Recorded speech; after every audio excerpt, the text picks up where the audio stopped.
আসসালামু আলাইকুম বন্ধুরা।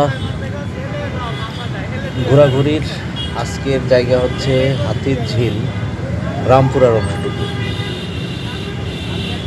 বিকালে এমনিতেই কাজ থাকে না, আর হাতির ঝিলের কাছাকাছি যেহেতু থাকি, তো মনে করলাম একটু ঘুরে আসি অফিস শেষে। আর মানে এক কথায় অফিস শেষ করে রাস্তাটাই হচ্ছে হাতির ঝিলের রাস্তা। এটা দিয়ে এই জায়গা দিয়ে নিয়মিত যাই, কিন্তু আপনাদের মাঝে কোনো দিন শেয়ার করা হয় না।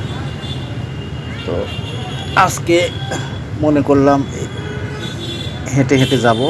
আর এটাই আজকের ঘোরাঘুরি।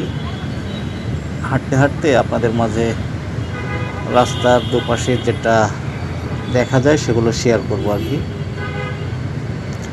তো এই যে দেখতে পাচ্ছেন যে ওয়াটার বোটগুলো, এই ওয়াটার বোটগুলো আসতেছে একদম কাউরান বাজার থেকে। দেখা শেষ করে পাশে একটা ব্রিজ আছে, ব্রিজের উপরে খানিক একটু দাঁড়ায় থাকলাম, বাতাস আছে। বেশিক্ষণ দাঁড়ায় থাকতে পারলাম না, মেঘের অবস্থা খারাপ। আর অনেকের, আমি থাকলে অবশ্য মানুষ কে কী করছে সেই দিকে ফলো করি।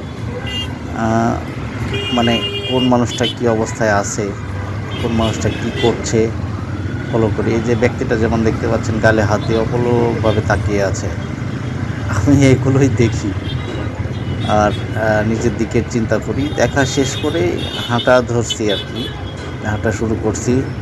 এদিক দিয়ে ঘুরে রামপুরা ব্রিজে উঠব।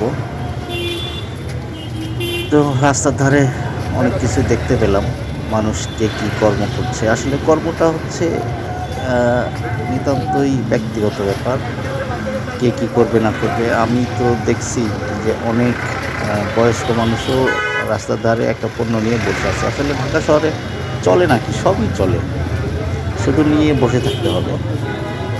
আর আমরা বিশেষ করে যারা নাটোর রাজশাহীর মানুষ আছি, তারা তো প্রেস্টিজেই অস্থির। কোনোরকম একটু এসএসসি পাশ করলেই নিজেকে অনেক বড় হ্যাডাপ মনে করি, যেটাতে মানে আমাদের কোনো উন্নতি হয় না। আর উত্তরবঙ্গের মানুষের একটা এই দোষ আছে, ওরা উপরে উঠলে কেউ কারো দিকে তাকায় না আর কি। অথচ দেখছি একটা বিষয় আমি ঢাকা থেকে দেখেছি, নোয়াখালী অথবা বরিশাল বিভাগের মানুষ হলেই যদি নাম শুনে যে এই বরিশালের এই জেলার বা বরিশাল বিভাগের একজন মানুষ চাকরির জন্য আসছে, তাহলে সেই ঊর্ধ্বতন কর্মকর্তা যদি বরিশাল বিভাগের হয় বা বরিশালের হয়, তাহলে যে কোনো প্রকারে হোক তাকে ওই চাকরি নিয়ে দিবে। তো আমরা আমাদের উত্তরবঙ্গের মানুষ যারা, তারা ঝামেলার মধ্যে জড়াতে চাই না, কেউ কারো উপকারও করতে চাই না, যার কারণেই আমরা অনুন্নত। আর যারাই আসি, ওই সব জেলার মানুষের উন্নতি হওয়ার কারণ হচ্ছে ওরা যে কর্ম পায় সেটাই আলহামদুলিল্লাহ বলে লেগে পড়ে। আর আমরা যারা উত্তরবঙ্গের আছি, এরা একটু 8 পাস করলে, 9 পাস করলে, এসএসসি পাস করলে নিজেকে অনেক বড় হ্যাডাম মনে করি। তো এই হচ্ছে বিষয়, যার কারণে আমাদের কোনো উন্নতি নেই। আর আরেকটা বিষয় হচ্ছে, যারা উপর পর্যায়ে আছে তাদের উদাসীনতা আছে। তো যাই হোক, সেই প্রসঙ্গ বাদ দিয়ে আমরা দেখেছি অনেক মানে অনেক আমার বয়সী বা আমার জুনিয়র যারা আছেন, অনেকে হতাশাগ্রস্ত যে কী করবো। আর ফোন দিলে পরিচিত মানুষজনের সাথে, যারা এই মুহূর্তে ঢাকা বা ঢাকার বাইরে আছে, এক কথায় পালিয়ে আছে, আওয়ামী লীগের যারা পালিয়ে আছে, তাদের সাথে কথা বললেই তাদের চোখে মুখে হতাশা। কী করব, কর্ম খুঁজে পাচ্ছি না, একটা কর্ম নিয়ে দেন। আরে বাবা, কর্ম কেউ কাউকে নিয়ে দেবে না, কর্ম নিজে জোগাড় করে নিতে হবে। কিভাবে?